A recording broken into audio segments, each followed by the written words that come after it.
जय सीताराम। प्यारे साथियों, गीता का एक बड़ा ही सुंदर सूत्र है कि नासतो विद्यते भावो ना भावो विद्यते सतः। यानी कि सत्य का कभी अभाव नहीं होता और जो असत्य है उसकी कभी सत्ता नहीं होती। और इसलिए आप देखें कि वेद भी हमको और आपको सत्य की ओर चलने की ही प्रेरणा देते हैं। वेद कहते हैं कि अस्तो मां सद्गमय, यानी कि असत्य से सत्य की ओर चलो। क्यों? क्योंकि सत्य की ओर चलने से ही हमारा और आपका परम मंगल हो सकता है।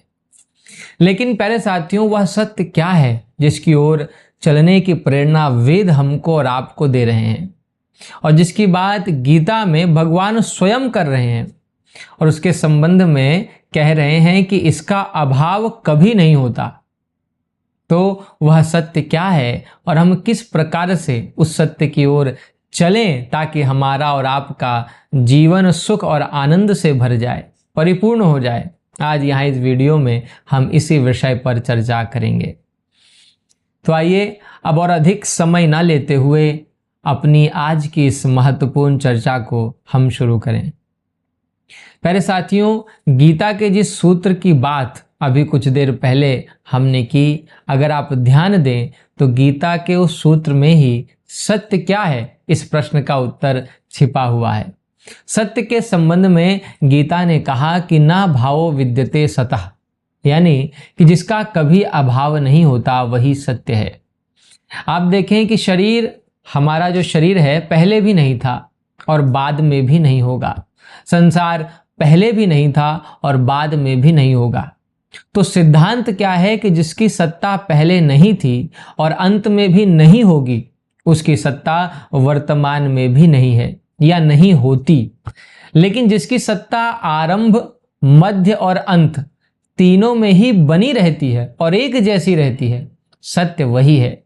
तो कहने का तात्पर्य है कि शरीर और संसार सत्य नहीं है, किंतु जिसके कारण शरीर और संसार हैं वह तत्व सत्य है, क्योंकि वह नित्य तत्व है, हमेशा रहने वाला है।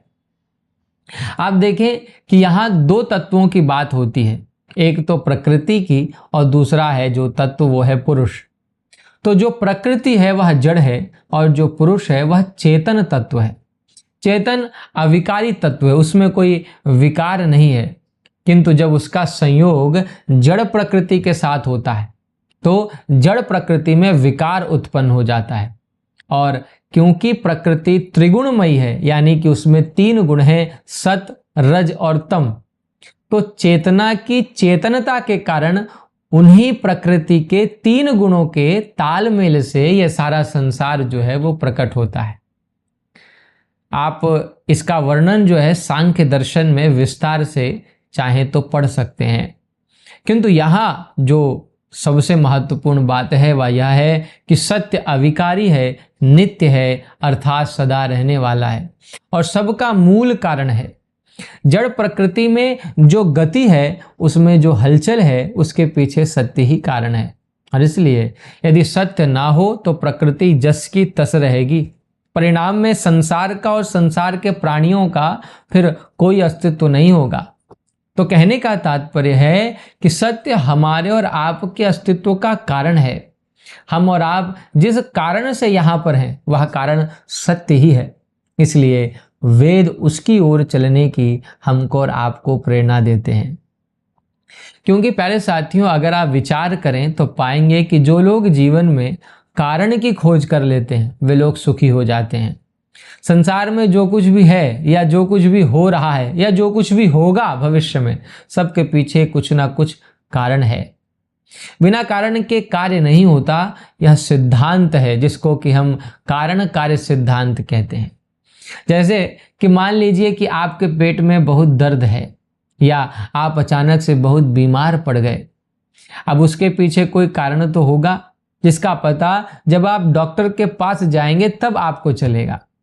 और जब पता चलेगा कि किस कारण से हमको कष्ट हो रहा है तो वह रोग आप देखें कि फिर देखते ही देखते समाप्त हो जाएगा और आप सुखी हो जाएंगे।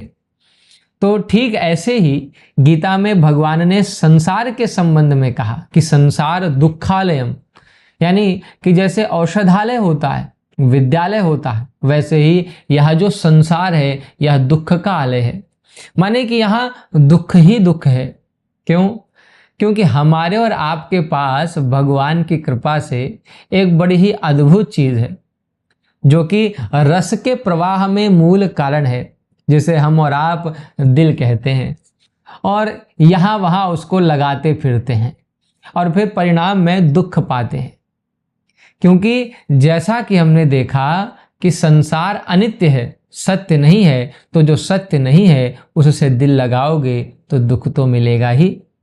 तो सारा संसार इसीलिए दुखी है क्योंकि जो असत्य है उसे सत्य मान करके उससे दिल लगा करके बैठा है।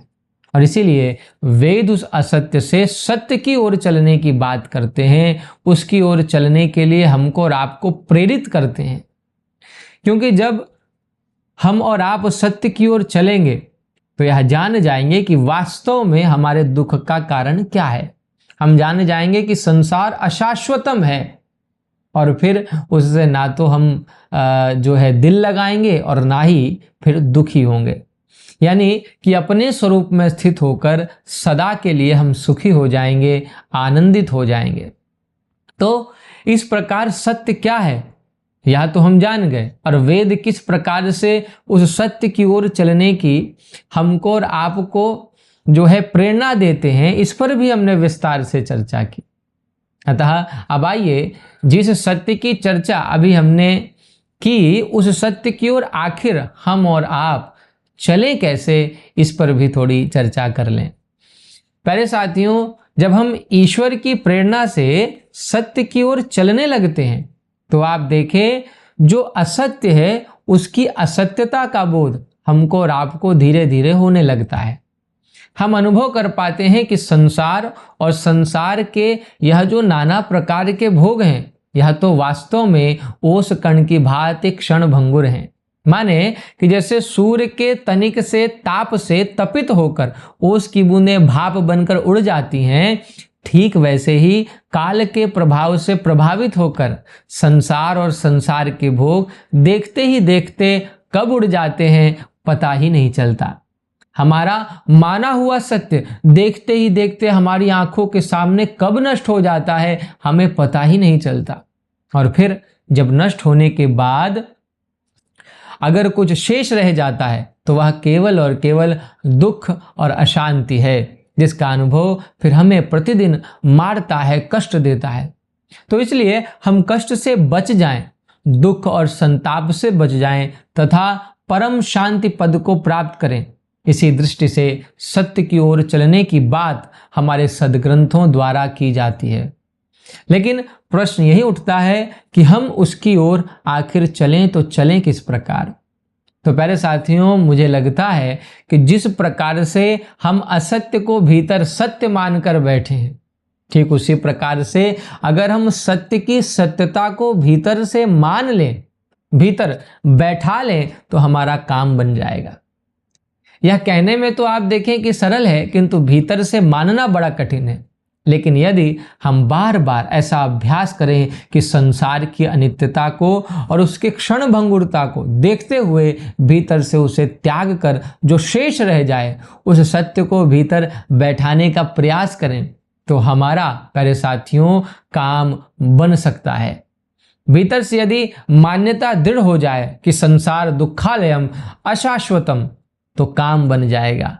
फिर जो सत्य है उसमें हम स्थित हो जाएंगे, अपने स्वरूप का हमको बोध हो जाएगा और हम सदा के लिए परम शांति पद में स्थित होकर सुखी हो जाएंगे, मस्त हो जाएंगे।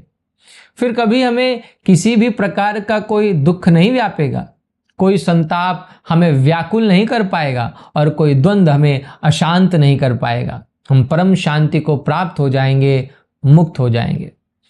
तो इस प्रकार संसार और शरीर की असत्यता को देखते हुए सत्य को भीतर महत्व देकर हम सत्य की ओर तेज गति से चल सकते हैं और अपने जीवन का जो एकमात्र उद्देश्य है, अपने स्वरूप का बोध, उसमें हम सफल हो सकते हैं।